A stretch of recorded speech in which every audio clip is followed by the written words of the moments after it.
Thanks very much for staying with us. Time now for Eye on Africa with me, Georgia Cavan-Smith.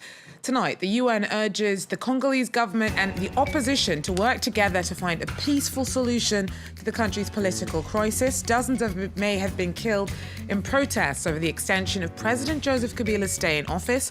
Hopes are pinned on the restart of fragile negotiations.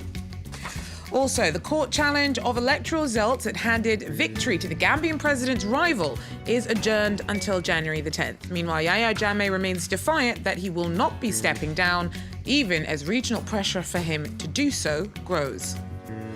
And Eye on Africa tempts your taste buds with a seasonal taste of the continent, served up by Gambian chefs, culinary creations that blend flavours from our heritage with a taste for the adventurous.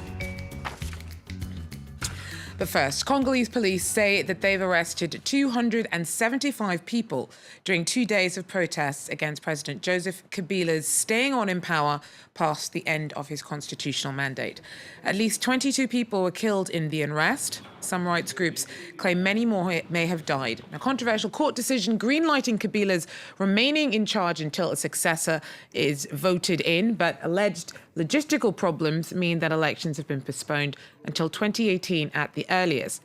Meanwhile, talks between the opposition and the government, trying to get them to work together, restarted on Wednesday. The UN has urged both sides to do their utmost to find a peaceful solution. Thomas Nicolan brings us more.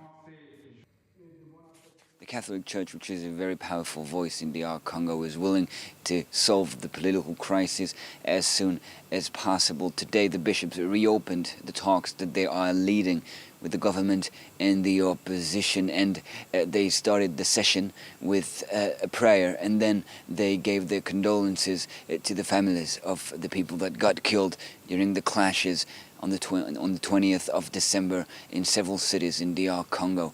The bishops then said that it will take some political will from all political forces in the country to end the political crisis, and the bishops delivered this message right after returning from the Vatican. The Pope is aware that the Congolese people are truly suffering. He calls on political officials to take to heart the common good. Based on the Pope's recommendations, bishops are saying they can no longer be mere spiritual guides to the people where they are suffering. The Association of Bishops has sent its condolences and now demands a full investigation. People should not be dying for nothing. It is hard to say whether or not the government and the opposition can reach an agreement. There are still many differences of opinion, and a couple of opposition leaders that are present at that dialogue still say that they want Kabila to step down. But some government representatives say that Kabila can only hand power to a president that has been democratically elected. And the government spokesman told me just a few minutes ago that he was convinced that with efforts from both sides, an agreement could be reached before Christmas. Thomas Nicolan there for us. Now, Gambia's president's digging his heels in over his electoral loss this month. Yahya Jammeh remains defiant over his rejection of the outcome of the presidential election that handed victory to his rival, Adama Barrow. Now, his ruling party appeared before the Supreme Court on Wednesday to challenge those results. A lack of judges saw the case adjourned until January 10th, a little more than a week before Jammeh's terms due to end. Nicholas Jammeh has more. It was late on Tuesday evening when Yahya Jammeh spoke to Gambians on state television. Once again, the 51-year-old leader said he would not leave power next month. I will not be intimidated by any power in this world. I want to make sure that justice is done. I'm a man of peace, but I cannot also be a coward. My rights cannot be violated. I will not step down. After the election on the 1st of December, he stunned the continent when he accepted defeat. However, a week later, the man who took power in a coup 22 years ago changed his mind. Jammeh wants to challenge the result in the Supreme Court.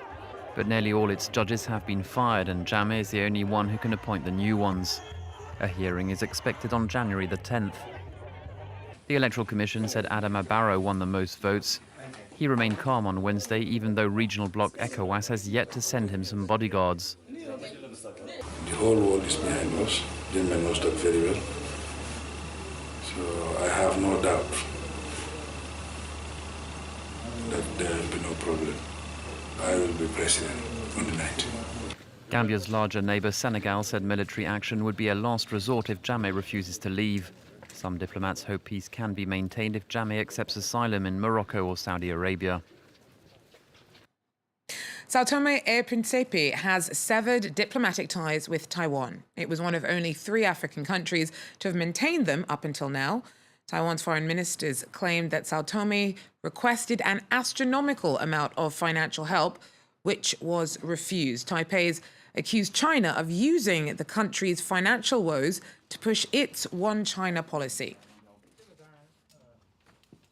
Ugandans hope that a new solar plant, which went into operation last week, will bring an end to their electricity woes. The €18 million site, the first of its kind in East Africa, can produce 10 megawatts of power that'll then be used to feed into Uganda's national power grid. 33 acres of solar panels in eastern Uganda have started transforming sunshine into much-needed power. This $19 million solar power plant has been developed by investors based in Dubai and France with funding from Europe. So the power output of this plant is 10 megawatts. This is enough power to power up to 40,000 families, schools, small businesses and users. Despite power lines throughout the neighboring town of Soroti, blackouts happen almost every week. Shopkeepers face the biggest losses. Unfortunately, when power is not there for like 6 hours, that is automatically a loss we're expecting. Because perishable goods cannot stay out of fridge for a long time, like the minced meat, sausages, ice cream, when they melt, that is a loss automatically. Kenneth Evans Okeem runs a DVD shop in the town and he relies on batteries during the blackouts, but he's optimistic about the new plant. Power supply in the country nationwide is not sufficient. So if this new solar plant has come in to, I would say, back up or top up on the power, then I think it's going to be of too much help. It's going to help cover up the gaps of power blackouts that have been there. As night sets in Soroti, most of the streets remain dark. Only 20% of Ugandans get their power from the grid. The country's national plan aims to connect the remaining 80% in the next 10 to 15 years. Well, we'll be leaving you with a tempting seasonal taste of the continent, served up by a Gambian chef who sources her culinary creations from both her heritage and her taste for the adventurous. Chef Anto's been serving up Christmas treats with an African flavour right here in Paris. And of course, we just had to pop along for a look. Pen and paper at the ready, everyone, because Franco-Gabonese chef Anto is serving up some special recipes for your end-of-year celebrations. And for starters... So we boiled the sweet potatoes with some garlic and shallots. Then we cooked the shellfish separately. There are scallops, clams, and mussels. We took the stock juices and strained them. And then we added them to the potatoes that we mashed and mixed with a little bit of cream.